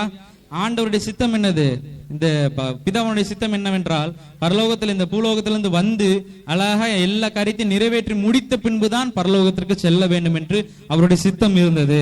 அல்லேலூயா. அப்படி இருக்கும்போது நம்ம அந்த 7 வார்த்தைகள் நாம் பார்த்தோம். ஃபர்ஸ்ட்ல இருந்து பார்ப்போமானால், பிதாவே அவர்களை மன்னியும், தாங்கள் செய்கிறது இன்னதென்று அறியாதிருக்கிறார்கள் என்று முதல் வார்த்தையை சொல்றாங்க.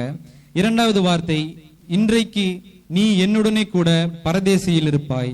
மூன்றாவது காரியமாக, ஸ்திரீயே அதோ உன் மகன், அதோ உன் தாய் என்று சொல்கிறார்.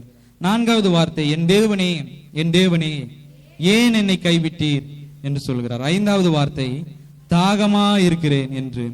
ஆறாவது வார்த்தை, எல்லாம் முடிந்தது என்று சொல்கிறார். ஏழாவது காரியமாக கடைசி காரியத்தை சொல்றார், பிதாவே உம்முடைய கைகளில் என்னுடைய ஆவியை ஒப்பு கொடுக்கிறேன் என்று சொல்லி கர்த்தர் தன்னுடைய ஜீவனை ஆவியை விடுகிறார். ஹல்லேலூயா, ஹல்லேலூயா. ஆண்டவருடைய சித்தம் என்னது, நம்முடைய வாழ்க்கையில நிறைவேற்ற நம்ம என்ன செய்யணும், ஒப்பு கொடுக்க வேண்டும். நம்முடைய வாழ்க்கையில நம்ம ஒப்பு கொடுக்காதபடிக்கு, ஆண்டவர் சொல்றதை கேட்காதபடிக்கு, ஆண்டவருடைய சித்தத்தை நிறைவேற்றாதபடிக்கு நம்மளே ஒரு ரவுண்ட் போட்டுக்கிட்டு அந்த ரவுண்டுக்குள்ளதான் ஏசப்பா நீங்க வரணும், இந்த ரவுண்ட்ல தான் நீ ஆசீர்வதிக்கணும், இதே இடத்துல நான் சொல்ற ஜாப் தான் கிடைக்கணும், நான் சொல்ற காரியம் தான் எனக்கு வேணும், நான் பாக்குற பிள்ளை தான் நான் கல்யாணம் பண்ணணும், நான் பாக்குறேன் நான் கேட்கிற குழந்தைகள் தான் எனக்கு வேணும் அப்படி சொல்லி நம்ம ஒரு காரியத்தை வைத்திருப்போம். ஆனால் அது நடக்காது. ஆண்டவர் நம்முடைய வாழ்க்கையில என்ன சித்தம் வைத்திருக்கிறார் என்பதை நாம் கண்டுபிடிக்க வேண்டும். அல்லேலூயா, அல்லேலூயா. நம்ம நினைக்கிறது ஒரு சின்ன அமௌண்ட் தான் நம்ம நினைப்போம். நம்மளுடைய அறிவுக்கு புத்தி கேட்டினதுலாம் என்னது, ரொம்ப ரொம்ப குட்டி.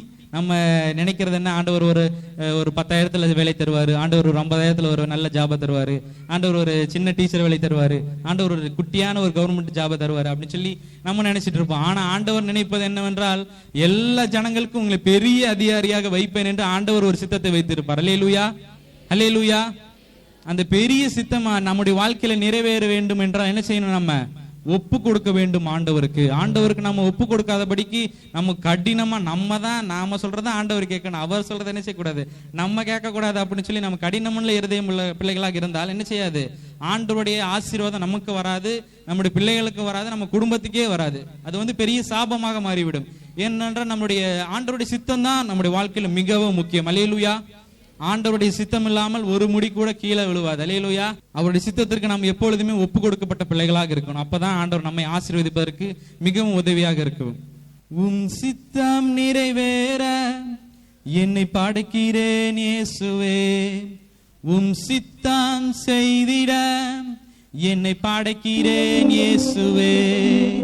உங்க முகத்தை பார்க்கணும், உங்க கூட பேசணும், என்றும் உமக்காய் வாழணும், என்னை தருகிறேன் இயேசுவே.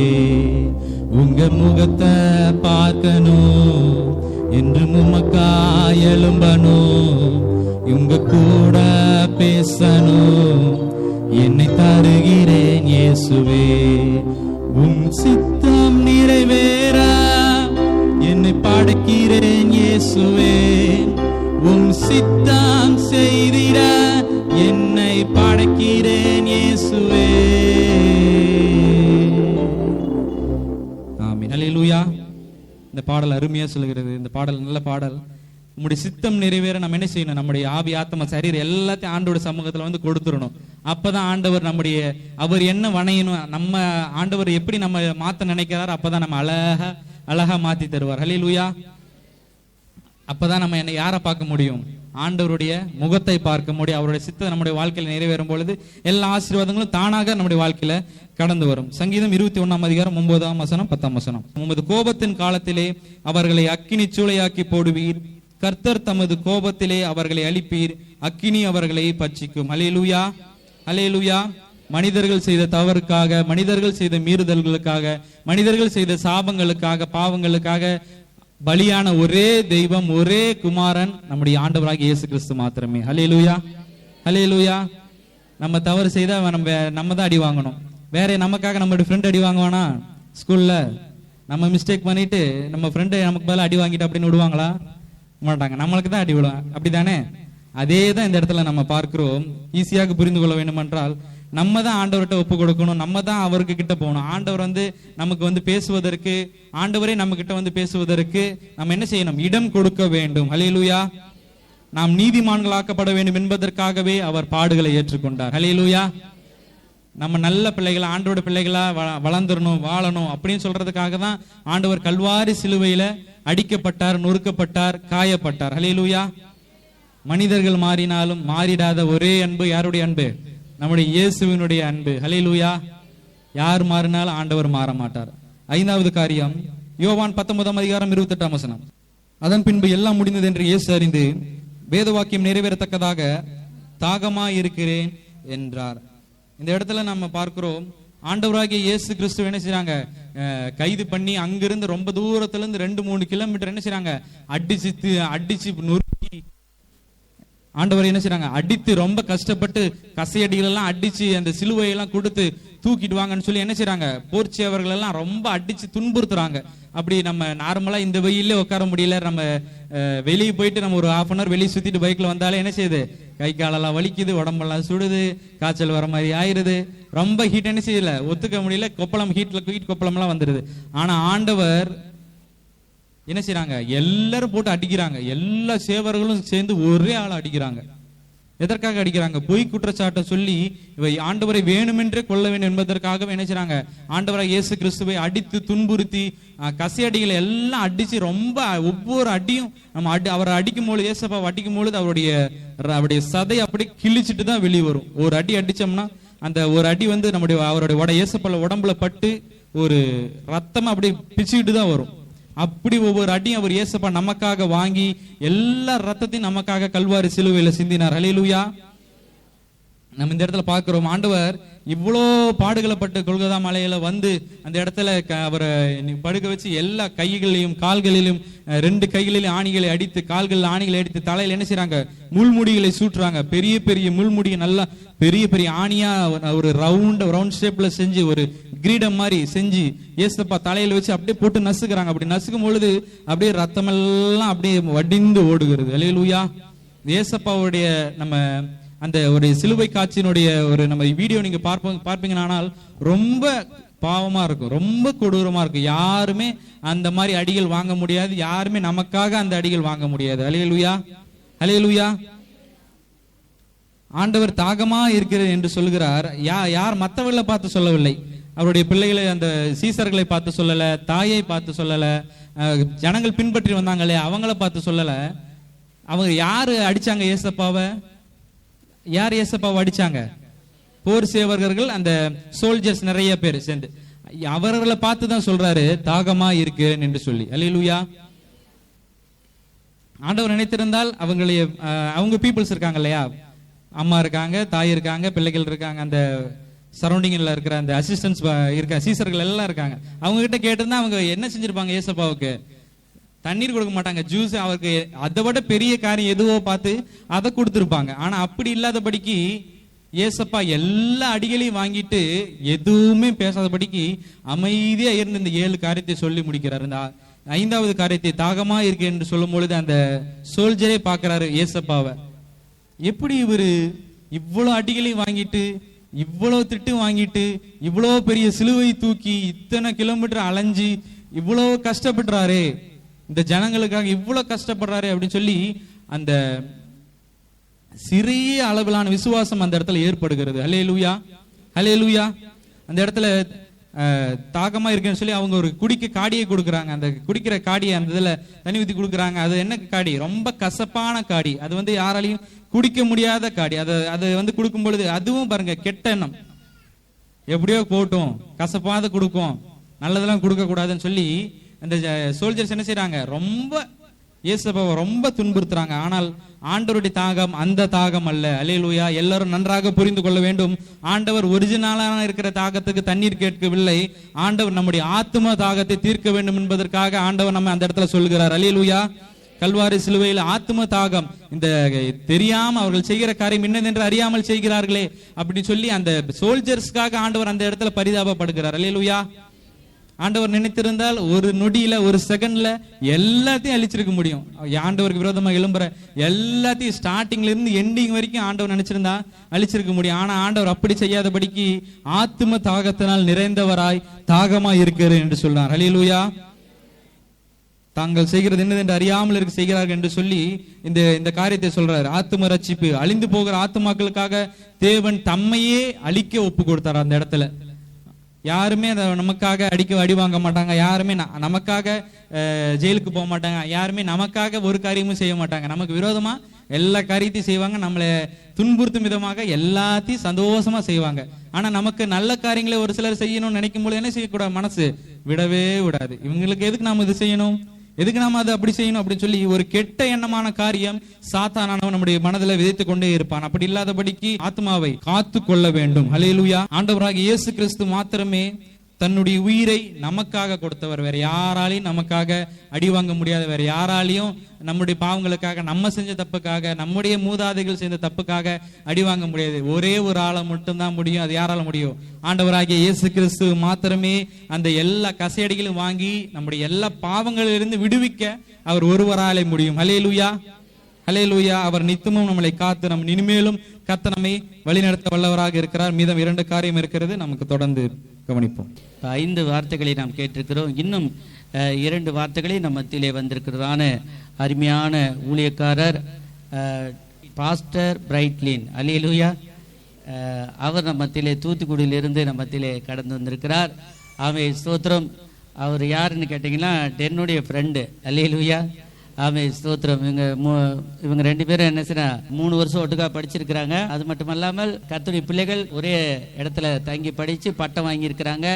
ஆமே, ஸ்தோத்திரம். இவங்க இந்த நேரத்தில் ஆமீன் தம்பி பிரைட்லிங் இருப்பதிலே அவங்க மிகுந்த மகிழ்ச்சி அடைகிறேன். அல்லேலூயா. ஆமே, கர்த்தருடைய வார்த்தையை கொண்டு கரங்களை தட்டி நாம் அவர்களை வரவேற்போம். அல்லேலூயா. ஆண்டவருடைய நாமம் மகிமைப்படுவதாக. தொடர்ந்து நாம் 5 வார்த்தைகளை நாம் கேட்டுக்கொண்டிருக்கிறோம். வேதத்தில் ஒரு வேத வசனத்தை வாசிங்க. 1 கொரிந்தியர் 1ஆம் அதிகாரம் 18ஆம் வசனத்தை நான் வாசிக்கிறேன், கேளுங்க. சிலுவையை பற்றிய உபதேசம் கெட்டு போகிறவர்களுக்கு பைத்தியமா இருக்கிறது, ரட்சிக்கப்படுகிற நமக்கோ அது தேவ பலனா இருக்கிறது. அல்ல, கரங்களை உயர்த்தி ஒரு ஆமென் சொல்லுமா? சிலுவையை பற்றின உபதேசம் ரட்சிக்கப்படுகிற நமக்கு அது தேவ பலனா இருக்கிறது. ஒரு ஆமென் சொல்லுமா? அந்த சிலுவையின் உபதேசத்தை நாம் தொடர்ந்து தியானித்து வருகிறோம். தொடர்ந்து ஆண்டவராகிய இயேசு கிறிஸ்து சிலுவையிலே பேசிய 6வது வார்த்தையை நாம் கேட்போம். வாசிங்க, யோவான் 19ஆம் அதிகாரம் 30ஆம் வசனம். யாராவது ஒருத்தர் எடுத்து வாசிங்களா? ஆமென், ஹல்லேலூயா. இங்க ஆண்டவர் முடிந்தது என்று சொல்லி என்ன சொல்லுகிறார் என்று சொன்னால், தன்னுடைய ஆவியை ஒப்பு கொடுத்தது மாத்திரமல்லாமல் தன்னுடைய பாடு வேதனைகள் எல்லாவற்றையும் அவர் சிலுவையிலே முடித்து விட்டேன், நான் இந்த உலகத்துக்கு வந்த நோக்கத்தை நான் நிறைவேற்றி விட்டேன், அதனால முடிந்தது என்று சொல்லி இந்த வார்த்தையை சொல்லுகிறார். எத்தனை பேர் விசுவாசிக்கிறீங்க? ஹல்லேலூயா. இந்த முடிந்தது இந்த வார்த்தை ஒரு கிரேக்க டேர்ம்ல இருந்து வந்திருக்கு. கிரீக்ல என்ன சொல்லுவாங்க அப்படின்னா டெட்டலஸ்டாய் என்று சொல்லுவாங்க. எல்லாரும் வகையத்து சொல்லுங்க, டெட்டலஸ்டாய். அப்படி அந்த கிரீக் வார்த்தை என்ன அர்த்தம் என்று சொன்னால் பெய்ட் இன் ஃபுல், அதாவது நமக்காக முற்றிலும் செலுத்தப்பட்டாயிற்று. எத்தனை பேர் விசுவாசிக்கிறீங்க? நம்முடைய பாவங்களுக்காக, நம்முடைய அக்கிரமங்களுக்காக நாம செலுத்த வேண்டிய விலைக்கிரயத்தை ஆண்டவராக இயேசு கிறிஸ்து அந்த சிலுவையிலே அவர் முற்றிலும் செலுத்தி விட்டார். அதனாலதான் முற்றிலும் செலுத்தி விட்டு அவர் முடிந்தது என்ற வார்த்தையை சொல்லுகிறார். எத்தனை பேர் விசுவாசிக்கிறீங்க? ஹல்லேலூயா, ஹல்லேலூயா. நம்முடைய பாவத்தின் சம்பளமாகிய மரணத்தை அவர் அந்த சிலுவையிலே வெற்றி சிறந்தார். அவர் நமக்காக முற்றிலும் செலுத்தி அந்த கோர பாடுகளை நமக்காக ஏற்றார். ஹல்லேலூயா. இது ஆங்கிலத்துல எப்படி சொல்றாங்க அப்படின்னா பெய்டு அப்படின்னு சொல்லல, பெய்ட் இன் ஃபுல், அதாவது முற்றிலும் செலுத்தப்பட்டாயிடுச்சு. எந்த ஒரு பெண்டிங்குமே வைக்காம அவர் முற்றிலும் நமக்காக செலுத்தி விட்டார். ஹல்லேலூயா. அது நம்ம எடுத்துக்காட்டா சொல்லணும்னா, ஒரு சூப்பர் மார்க்கெட் போனோம் அப்படின்னா நிறைய பொருட்கள்லாம் நம்ம வாங்கணும் அப்படின்னா கடைசியில பில் போடுவோம். பில் போடும்போது அவங்க பெய்டு அப்படின்னு ஒரு சீல் வைப்பாங்க. அந்த சீல் வச்சதுக்கு அப்புறம் தான் நம்மளால அந்த பொருளை வாங்க முடியும். ஆனா ஆண்டவராகிய இயேசு கிறிஸ்து நம் மீது ஒரு சீல் வைத்திருக்கிறார். அது என்னவென்று சொன்னால் பெய்ட் இன் ஃபுல், அதாவது நம்முடைய பாவத்துக்கான விலைக்கிரயத்தை அவர் முற்றிலும் செலுத்தி விட்டார். அதை தான் ஆண்டவராகிய இயேசு கிறிஸ்து இந்த சிலுவையிலே 6வது வார்த்தையாக முடிந்தது என்று சொல்லுகிறார். எத்தனை பேர் விசுவாசிக்கிறீங்க? நம்முடைய பாவங்களுக்கு நாம செலுத்த வேண்டிய விலைக்கிரயத்தை ஆண்டவராகிய இயேசு கிறிஸ்து அந்த சிலுவையிலே நமக்காக செலுத்தி விட்டார். ஹல்லேலூயா. முதலாவது மனிதனாகிய ஆதாம் ஒரு தோட்டத்திலே, அந்த ஏதேன் தோட்டத்திலே ஒரு குழப்பத்தை உண்டு பண்ணினான். எத்தனை பேருக்கு தெரியும் அது? அவன் குழப்பத்தை உண்டு பண்ணி தேவ மகிமையை இழந்தவனாக காணப்பட்டான். ஆனால் ஆண்டவராகிய இயேசு கிறிஸ்து அதே மாதிரி இன்னொரு தோட்டத்துல தான் அந்த குழப்பங்களுக்கு எல்லாம் ஒரு முடிவை கொண்டு வந்தார். ஹல்லேலூயா. எந்த தோட்டத்துல மனிதன் ஒரு குழப்பத்தை உண்டு பண்ணினானோ அதே மாதிரி ஒரு தோட்டத்துல நமக்காக கல்வாரி சிலுவையில அப்படியே திரு ரத்தத்தை சிந்தி நம்முடைய வாழ்க்கையில இருக்கிற எல்லா குழப்பங்களையும் எல்லா வேதனைகளையும் அவர் மாற்றி அவர் இந்த உலகத்துக்கு வந்த நோக்கத்தை நிறைவேற்றி விட்டு முடிந்தது என்று சொல்லுகிறார். ஹல்லேலூயா. வேதத்துல வாசிங்க, யோவான் 19ஆம் அதிகாரம் 41ஆம் வசனத்தை வாசிங்க. அது தெளிவா சொல்லும். எந்த தோட்டத்துல முதலாம் மனிதன் ஆதாம் தோற்று போனானோ அதே மாதிரி ஒரு தோட்டத்துல ஆண்டவராகிய இயேசு கிறிஸ்து கல்வாரி சிலுவையில தம்முடைய இரத்தத்தை சிந்தி இந்த உலகத்துக்கு வந்த நோக்கத்தை அவர் நிறைவேற்றி விட்டு அந்த முடிந்தது என்கிற வார்த்தையை சொல்லுகிறார். இதுதான் அந்த கிரேக்க வார்த்தையில ஆண்டவர் பேசியிருக்கிறார், டெட்டலஸ்டாய் என்று சொல்லி. அதாவது நமக்கான விலைக்கிரயத்தை அவர் முற்றிலும் செலுத்தி விட்டார். ஹல்லேலூயா. இதை இன்னும் ஒரு விவரமா சொல்லணும்னு சொன்னா, அந்த காலத்துல இந்த பெயிண்ட் ஆர்டிஸ்ட்லாம் இருப்பாங்க, அந்த வரைபடம் வரைகிறவங்க. அவங்க அந்த வரைபடத்தை வரைஞ்சு விட்டு ஏதாவது குறை இருக்கான்னு சொல்லி செக் பண்ணுவாங்க. அந்த குறை எதுவுமே இல்லைன்னு கண்டுபிடிச்சதுக்கு அப்புறம் அந்த பெயிண்ட பார்த்து சொல்லுவாங்க டெட்டலஸ்டாய், அப்படின்னா இதுல எந்த குறையுமே இல்ல, இது முற்றிலும் நான் வரைந்து விட்டேன் என்று சொல்லி. என்ன எடுத்துக்காட்டா சொல்லணும்னா, ஒரு எஜமான் தன் வேலைக்காரனுக்கு ஒரு வேலையை கொடுக்கிறான் என்று சொன்னால் அந்த வேலையை அந்த வேலைக்காரன் செய்து முடித்து விட்டு எஜமான பார்த்து சொல்வானா டெட்டலஸ்டாய். அப்படி என்று சொன்னால் நான் நீ கொடுத்த வேலையை நான் முற்றிலும் நிறைவேற்றி விட்டேன், எந்த பெண்டிங்குமே இல்லை என்று சொல்லி அதைத்தான் ஆண்டவராய் இயேசு கிறிஸ்து சொல்லுகிறார். அந்த காலத்துல அந்த வீடு டாக்குமெண்ட்ஸ் எல்லாம் வாங்கும் பொழுது அந்த நில ஆபீசர் இருப்பாங்க. அந்த ஆபீசர் டெட்டலஸ்டாய் என்கிற ஒரு சீலை வைத்ததுக்கு அப்புறம் தான் அந்த இடம் வேல்யூ சொல்லுமா. அப்படிப்பட்ட ஒரு வல்லமை அந்த வார்த்தைக்கு இருந்தது. அதே தான் ஆண்டவராய் இயேசு கிறிஸ்து சிலுவையில முடிந்தது என்று சொல்லுகிறார். அந்த டெட்டலஸ்டாய் என்கிற வார்த்தை முற்றிலும் நிறைவேற்றப்பட்டது. நம்முடைய பாவங்களுக்காக நம்முடைய அக்கிரமங்களுக்காக அவர் அடிக்கப்பட்டு அந்த முடிந்தது என்ற வார்த்தையை இந்த உலகத்துக்கு வந்த நோக்கத்தை நிறைவேற்றி விட்டு அவர் சொல்லுகிறார். கரங்களை உயர்த்தி ஒரு ஆமென் சொல்லுவோமா? இயேசுவே, கலங்களை வைத்து ராமன் சொல்வோம். இதைத்தான் அந்த டெட்டலஸ்டா என்கிற வார்த்தை நமக்கு சொல்லுகிறது. எந்தெந்த நம்முடைய பாவ மீறுதல்களுக்காக எந்தெந்த இடத்துல நாம் துன்பப்பட்டோமோ அந்த துன்பங்களை எல்லாம் மாற்றும்படிக்கு நம்முடைய ஆண்டவராக இயேசு கிறிஸ்து கல்வாரி சிலுவையில நமக்காக திரு ரத்தத்தை சிந்தினார். எத்தனை பேர் விசுவாசிக்கிறீங்க? ஹல்லேலூயா. நம்முடைய கிறிஸ்தவம் என்பது நாம என்ன செய்கிறோம் என்று முக்கியம் இல்ல, ஆண்டவராகிய இயேசு கிறிஸ்து நமக்காக என்ன தியாகம் செய்தார் என்பதுதான். அந்த கல்வாரி சிலுவையில அவர் நமக்கு செய்த தியாகத்தையே நம்ம செய்கிறது. ஏதோ நம்ம செய்யற காரியத்தினால, நம்ம செய்யாத காரியத்தினால நம்ம நீதிமான்களாகவில்லை. அவர் கல்வாரி சிலுவையில தம்முடைய இரத்தத்தை சிந்தி நம்மை நீதிமான்களாய் மாற்றி இருக்கிறார். ஒரு காலத்துல பாவத்துல வாழ்ந்த நம்மை, அக்கிரமத்தில் வாழ்ந்த நம்மை அவருடைய பிள்ளைகளாக நம்மை மாற்றி இருக்கிறார். ஹல்லேலூயா, ஹல்லேலூயா. இதுதான் இந்த குட் ஃப்ரைடே நாளிலே நாம் நினைவு கூறுகிறோம். ஆண்டவராய் இயேசு கிறிஸ்து அந்த முடிந்தது என்று சொன்ன வார்த்தை, இந்த உலகத்துல பிதா அவரை அனுப்பின நோக்கத்தை அவர் முற்றிலும் நமக்காக நிறைவேற்றி விட்டு அதன் பின்னாகவே முடிந்தது என்று சொல்லுகிறார். ஹல்லேலூயா. பிதா அவருக்கு கொடுத்த வேலையை அவர் நிறைவேற்றி விட்டு அந்த டெட்டலஸ்டாய் என்கிற அந்த கிரேக்க வார்த்தையை யூஸ் பண்ணுகிறார். அதாவது முற்றிலும் நான் செய்து விட்ட ஆண்டவரே, இனிமேல் நீர் பார்த்து கொள்வீராக என்று சொல்லி ஆண்டவருடைய கரத்தில் அவர் கொடுக்கிறத பார்க்கிறோம். ஹல்லேலூயா. இதைதான் அந்த 6வது வார்த்தை நம்முடைய வாழ்க்கையில நிறைவேற்றுகிறது. நம்முடைய பாவங்களுக்காக, நம்முடைய அக்கிரமங்களுக்காக நாம அடிக்கப்பட வேண்டிய இடத்துல ஆண்டவராக இயேசு கிறிஸ்து பிதா தன்னுடைய சொந்த குமாரனை நமக்காக அனுப்பி நம் மீது அன்பு கூர்ந்திருக்கிறார். அந்த அன்பை விளங்க பண்ணி இருக்கிறார். நம்முடைய அந்த அன்பின் அடிசுவடுல நம்ம நடக்கிறது தான் அவருக்கு காட்டுகிற நம்முடைய அன்பாக இருக்கும். ஹல்லேலூயா, ஹல்லேலூயா. நமக்கு ஆண்டவராக இயேசு கிறிஸ்து சிலுவையில 7வது பேசிய, கடைசியாக பேசிய வார்த்தையை நாம் வாசிப்போம். வாசிங்க, லூக்கா 23ஆம் அதிகாரம் 46ஆம் வசனத்தை வாசிங்க.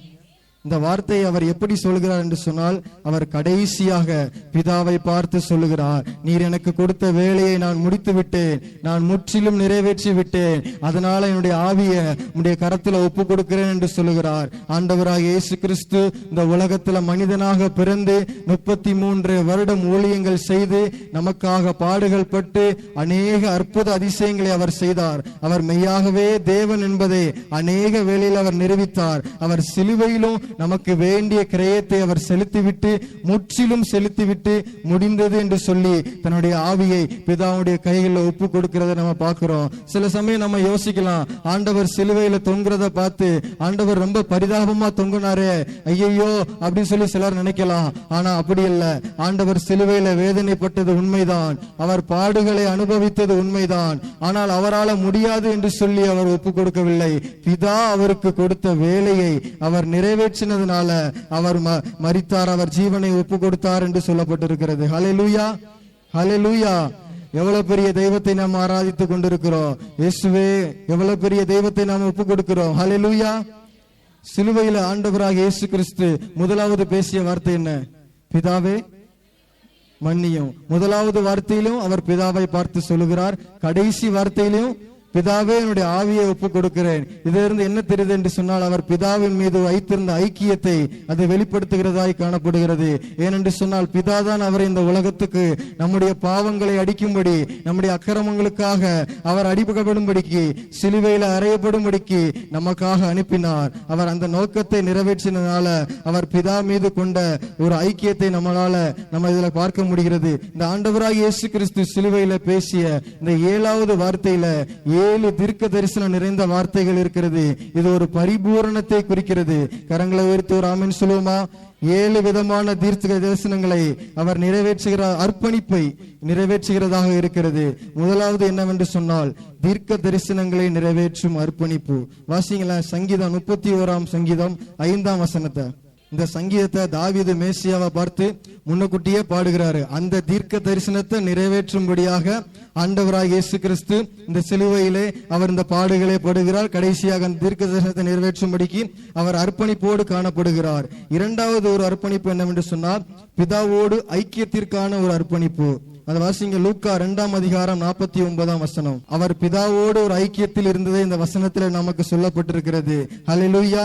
3வது, அவர் பிதாவின் ஊழியத்திற்கான ஒரு அர்ப்பணிப்போடு இருந்தார். அவர் இந்த உலகத்துல வந்த நாட்கள்ல ஆண்டவருக்கு ஊழியம் செய்தார். அநேக ஜனங்களுக்கு அற்புதங்களை செய்தார். அநேக ஜனங்களுக்கு விடுதலை கொடுத்தார். அவர் பிதா அவருக்கு செய்த அவர் ஊழியத்தை அவர் நிறைவேற்றினவராய் காணப்பட்டார். 4வது அர்ப்பணிப்பு என்னவென்று சொன்னால், வெற்றியுள்ள அர்ப்பணிப்பு. இதுதான் ரொம்ப முக்கியம். அவர் வெற்றியுள்ள அர்ப்பணிப்பு என்னவென்று சொன்னால், மரணத்தையே அவர் ஜெயமாய் விளங்கினார். உலகத்தின் கடைசி சத்துருவாய் இருக்கிற மரணத்தையே அவர் ஜெயமாய் விளங்கினார். ஹல்லேலூயா. மரணமே உன் கூர் எங்கே, பாதாளமே உன் ஜெயம் எங்கே என்று சொல்லி அந்த மரணத்தையே ஜெயமாய் விழுங்கின ஒரு அர்ப்பணிப்பை நாம் பார்க்கிறோம். ஆறாவதாக என்ன சொல்லப்பட்டிருக்கு என்று சொன்னால் புதிய மார்க்கத்திற்கான ஒரு அர்ப்பணிப்பு. வாசிங்க மத்தேயு 27 அதிகாரம் 51 வசனத்தை வாசிங்க. போதும். ஹல்லேலூயா. அவர் புதிய மார்க்கத்திற்கான அர்ப்பணிப்பு என்னவென்று சொன்னால், அந்த திரைச்சீலை, தேவாலயத்தின் திரைச்சீலை 2ஆக கிழிந்தது. அது நமக்காக, நம்முடைய பாவங்களுக்காக, நம்முடைய அக்கிரமங்களுக்காக அவர் திறந்து வைத்தார். ஹல்லேலூயா, ஹல்லேலூயா. அதே புதிய மார்க்கத்தை குறித்து எபிரேயர் 10 அதிகாரம் 19 வசனம் சொல்கிறத வாசிங்க. எபிரேயர் 10:19. ஹல்லேலூயா. அவர் மாம்சத்தின் திரையின் வழியாக நமக்கு புதிய ஜீவ மார்க்கத்தை தந்திருக்கிறார். ஹல்லேலூயா. அதைத்தான் அவர் பிதா நிறைவேற்றியதாக சொல்லப்பட்டிருக்கிறது.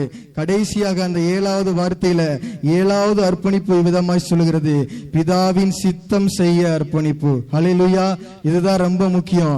ஆண்டவராக இயேசு கிறிஸ்து பிதாவின் சித்தத்தின் மூலமாகவே இந்த உலகத்துல மனிதனாக பிறந்து, இந்த மனிதனாக வாழ்ந்து, அவர் உலகத்தில் அற்புத அதிசயங்களை செய்து, பிதா அவரின் சிலுவையில அடிக்கும்படி நமக்காக, நம்முடைய பாவங்களுக்காக, நாம் மீட்கப்படும்படியாக, நாம் நீதிமான்களாக மாறும்படிக்கு அவர் அந்த கல்வாரி சிலுவையில பிதாவின் சித்தத்துக்கு அவர் ஒப்பு கொடுத்ததை நாம் பார்க்கிறோம். நம்முடைய பாவங்களுக்கு நாம் செலுத்த வேண்டிய விலைக்கிரயத்தை அவர் முற்றிலும் செலுத்திவிட்டு, அதை தான் 6வது வார்த்தையில பார்த்தோம், டெட்டலஸ்டா என்று சொல்லி, அவர் முற்றிலும் நமக்கான விலைக்கிரயத்தை செலுத்திவிட்டு கடைசியாக பிதாவை பார்த்து சொல்கிறார், பிதாவே உம்முடைய கைகளில் என் ஆவியை ஒப்படைக்கிறேன். ஓ, எவ்வளவு பெரிய அதிசயமான தெய்வத்தை நாம் ஆராதிக்கிறோம். கரங்களை உயர்த்தி ஒரு ஆமென் சொல்லுவோமா? ஹல்லேலூயா, ஹல்லேலூயா. பொதுவாக சிலுவையில மரிப்பவர்கள் எப்படி மரிப்பார்கள் என்று சொன்னால், தலையை தொங்க போட்டு மரிப்பார்கள். ஏனென்று சொன்னால் அவர்களுக்கு வேதனை. ஏன்னா கைகள்ல ஆணி, கால்கள்ல ஆணி, ஆல்ரெடி பல பிரச்சனைகள் அவர்கள் சந்தித்திருப்பார்கள். அதனால அவர்கள் தலையை தொங்க போட்டு தான் மரிப்பார்கள். ஆனா வசனம் என்ன சொல்லுகிறது என்று சொன்னால், ஆண்டவர் தலையை சாய்த்து என்று சொல்லப்பட்டிருக்கிறது. அவர் கடைசி பரியந்தமோ அந்த மரணம் கூட அவருடைய கண்ட்ரோல்ல இருந்ததாக சொல்லப்பட்டிருக்கிறது. அந்த மரணம் கூட அவருடைய அனுமதி இல்லாமல் அவரை தொட முடியவில்லை. ஹல்லேலூயா. எவ்வளவு பெரிய தேவனை நாம் ஆராதிக்கிறோம். அவர் கடைசி பரியந்தமோ அவர் ஜீவனை ஒப்பு கொடுத்தார் என்று சொல்லப்பட்டிருக்கிறது. அவர் மரிக்கும் போது கூட அவருடைய மரணம் அவருடைய கண்ட்ரோல்ல இருந்ததாக சொல்லப்பட்டிருக்கிறது. எவ்வளவு பெரிய தெய்வத்தை நாம் ஆராதித்துக் கொண்டிருக்கிறோம். அவர் நல்ல தேவனா இருக்கிறார். அவர் பெரிய அதிசயங்களை செய்கிற தேவனா இருக்கிறார். அவர் அதே தேவன், அதே வல்லமையான தேவன் இன்றைக்கு அவரை விசுவாசிக்கிற நம்முடைய வாழ்க்கையிலையும் இந்த 7 உபதேசங்களையும் நம்முடைய வாழ்க்கையிலையும் அவர் நிறைவேற்ற வல்லவராயிருக்கிறார். எத்தனை பேர் விசுவாசிக்கிறீங்க? இயேசுவே, எத்தனை பேர் விசுவாசிக்கிறீங்க? அவர் இன்றும் ஜீவனோடு இருக்கிறார். அவருடைய வார்த்தைகள் வானம் பூமி ஒளிந்து போனாலும் அவருடைய வார்த்தைகள் ஒரு நாளும் மாறாது. அவர் சொன்ன வார்த்தைகளை நம்முடைய வாழ்க்கையில நிறைவேற்றி தருவார். ஆண்டவராக இயேசு கிறிஸ்து அந்த சிலுவையிலே பேசின அந்த 7 வார்த்தைகளையும் இந்த குட் ஃப்ரைடே நாள்ல மட்டும் நம்ம நினைவு கூர்றோம் கூட இல்ல, ஒவ்வொரு நாளும் அனுதினமும் நம்முடைய வாழ்க்கையில ஆண்டவர் செய்த தியாகத்தை நினைத்து அவருக்கு நன்றி உள்ளவர்களாக நாம் இருக்க வேண்டும். அதை தான் நம்ம ஆண்டவர் எதிர்பார்க்கிறார். எத்தனை பேர் நம்முடைய வாழ்க்கையில செய்வீங்க? ஒரு நன்றி உள்ளவர்களாக காணப்படுவீர்கள். ஆண்டவர் அதை தான் எதிர்பார்க்கிறார். நம் மீது அன்பு கூர்ந்ததுனால தன்னுடைய ஒரே பெயரான சொந்த குமாரனை நமக்காக அடிக்கும்படிக்கு இந்த உலகத்துக்கு அனுப்பி இவ்வளவாய் அன்பு கூர்ந்தார் என்று சொல்லப்பட்டிருக்கிறது. அந்த அன்பை நாம காட்டும் மனமாக அனுதினம் ஆண்டவராய் இயேசு கிறிஸ்துவின் பாடுகளை நினைத்து ஒரு நன்றி உள்ளவர்களாக இருக்கும் பொழுது ஆண்டவர் நம்முடைய வாழ்க்கையில பெரிய அதிசயங்களை செய்ய வல்லவராயிருக்கிறார். பெரிய காரியங்களை செய்ய வல்லவராயிருக்கிறார். அந்த சிலுவையை பற்றின உபதேசம் அது கெட்டு போகிறவர்களுக்கு பைத்தியமா இருக்கும். ஆனா ரட்சிக்கப்பட்டு ஆண்டவருடைய சமூகத்துல வந்திருக்கிற நமக்கு அது தேவ பலனாகவே இருக்கிறது. கரங்களை வைத்து ஒரு ஆமென் சொல்லுவோமா? இந்த குட் ஃப்ரைடே நாளில ஆண்டவர் செய்த தியாகத்தை நினைவு கூர்ந்து அவருக்கு நன்றி உள்ளவர்களாக நாம காணப்படுவோம். கண்களை மூடி நாம் ஜெபிப்போமா? இயேசுவே, நாங்கள் உம்மை துதிக்கிறோம். பரிசுத்தமுள்ள தெய்வமே, நாங்கள் உமக்கு நன்றி செலுத்துகிறோம். இந்த குட் ஃப்ரைடே நாளிலே ஆண்டவர் செய்த தியாகத்தை நினைத்து, அந்த சிலுவையில ஆண்டவர் செய்த தியாகத்தை நினைத்து, அவர் நமக்காக பாராட்டின அந்த தியாகத்தை நினைத்து ஒரு விஷயம் நன்றி செலுத்துங்க.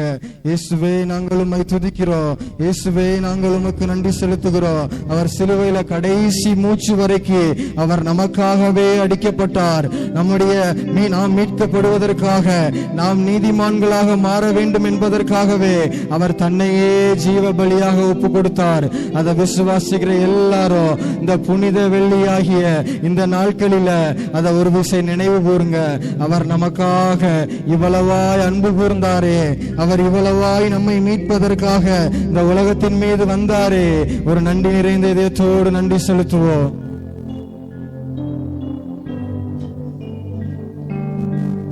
இயேசுவை நாங்கள் உம்மை துதிக்கிறோம்.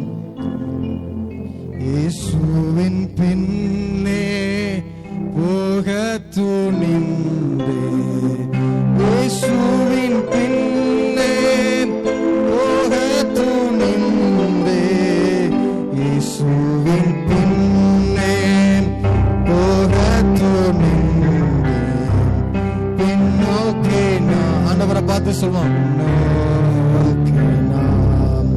பின்னோக்கே நான்